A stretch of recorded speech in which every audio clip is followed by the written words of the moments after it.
can remember one time I was heading out towards the Queensland border, and I came across, and I'd never seen this before or since, 3 Aboriginals. They got not a stitch of clothing or anything on them, nothing. The eldest one would be, well, he looked about 100. I don't know how old he'd be, but he was walking along with us with a spear in his hand. He was very, very skinny and wrinkled up.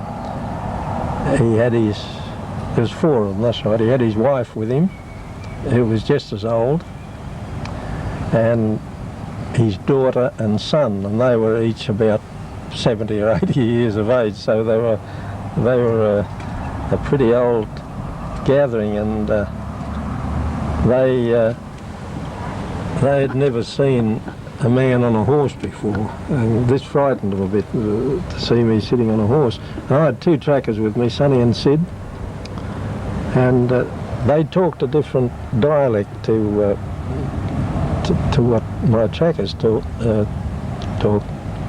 spoke, and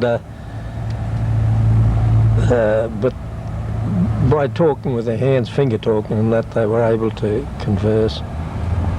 And they said they came from a valley over near Queensland somewhere, where they'd lived at a waterhole, a permanent waterhole in the side of a cliff, and they'd lived on birds and lizards that they caught coming down to drink, and they were the only ones left of a particular tribe that lived there.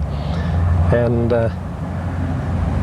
as I say, they'd never seen they'd seen a horse before, a Brumby horse running in the bush, they said, but they'd never seen a man on a horse. They'd never seen a policeman before. Everything was strange to them. They were very frightened and they were very hungry. And I stopped for probably half a day with them and gave them food and stuff like, to help them along, and off they went. But they were probably the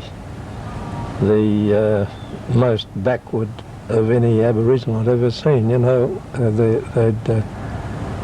They'd never been in amongst people at all. The only ones they knew were the ones that had died in their tribe, and they were the only ones that were left. That was a very interesting experience, actually, because I'd never seen it before.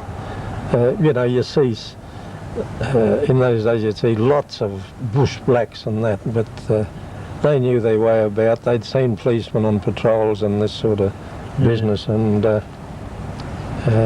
but these fellas, they were real miles. They hadn't seen any civilization at all.